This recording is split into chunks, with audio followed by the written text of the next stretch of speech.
Bonjour à tous et bienvenue dans le MAG sur Sensation. Aujourd'hui, nous allons parler d'un sujet polémique dont beaucoup d'associations militent et tentent d'arrêter la production, l'industrie des fourrures.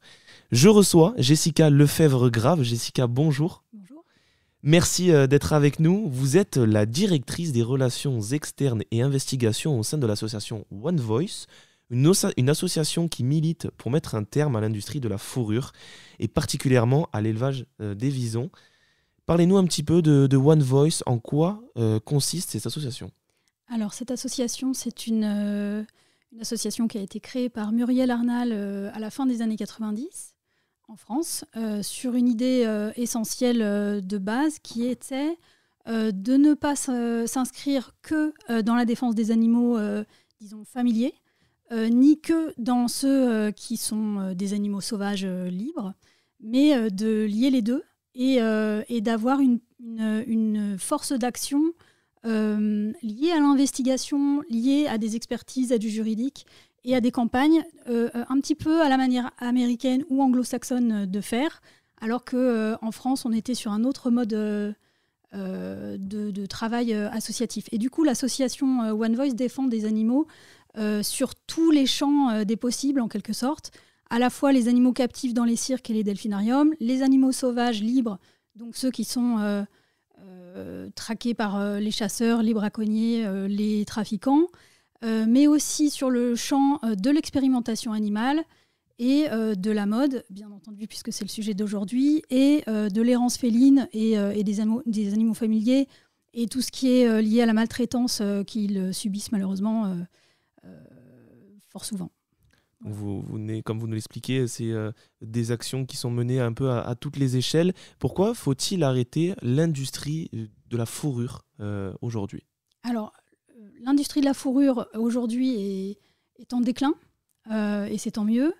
En France, la production de visons, de fourrure de visons a été interdite à la fin de 2021 à la suite du vote de la loi contre la maltraitance animale. Et One Voice s'est inscrite tout à fait dans cette perspective de travaux avec le ministère de la Transition écologique et ensuite avec les représentants publics, donc les députés, sénateurs, pour travailler à cette interdiction, pour qu'elle aille plus loin que simplement l'interdiction de la production de visons, la production de fourrure de visons en France, mais aussi l'interdiction de tous les élevages d'animaux sauvages en France pour leur fourrure.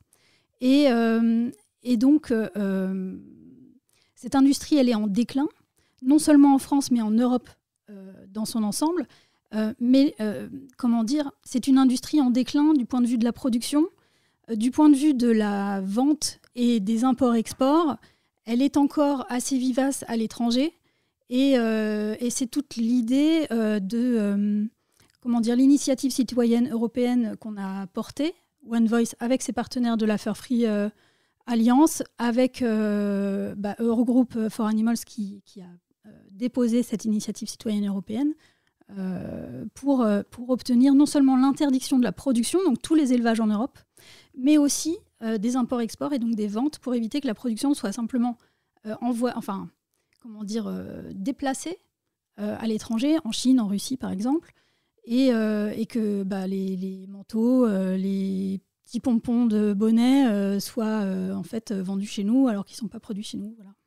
Et donc l'initiative citoyenne européenne Fur Free Europe, portée donc par Eurogroup for Animals et soutenue par One Voice, a réuni plus de 1,7 million de soutiens et de citoyens de l'Union européenne. Quel était le but de cette pétition ?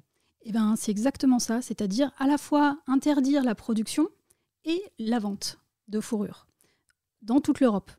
Ce qui permet à la fois de permettre aux pays qui n'ont pas l'interdiction de produire, qu'on a en France depuis peu, mais ça reste à obtenir par exemple en Lituanie, en Roumanie, où je me suis rendue au mois de mai, pour soutenir le projet de loi justement sur place. Donc, en fait, chaque pays a des initiatives ou non d'interdire la production dans son pays.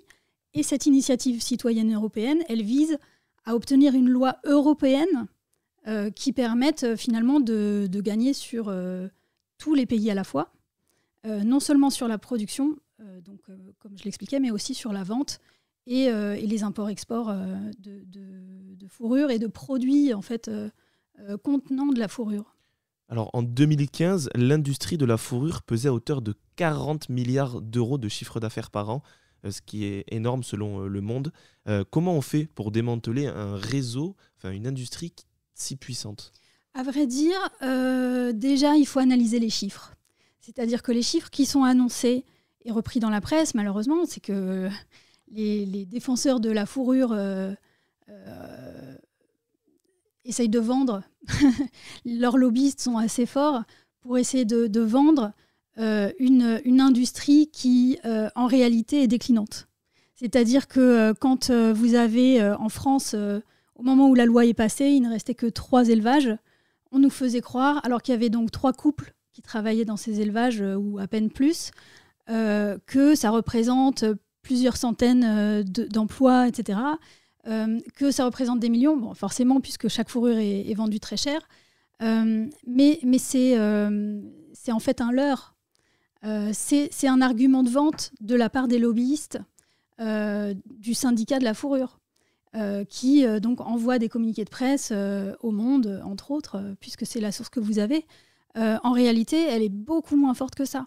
Et d'ailleurs, on le voit, puisque les ventes de Saga Furs, donc c'est le grossiste de vente de fourrure dans les pays nordiques, vend de moins en moins de fourrure, de moins en moins de peau.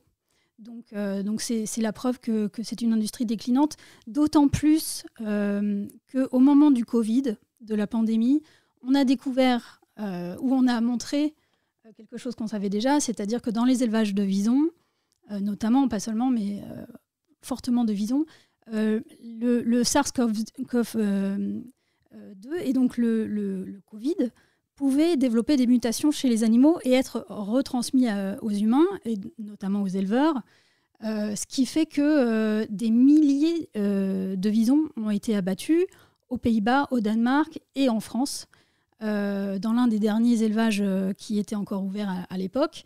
Et donc, ça a mis un énorme coup à l'industrie de la fourrure. Donc, ils se portent beaucoup moins bien que ce qu'ils prétendent.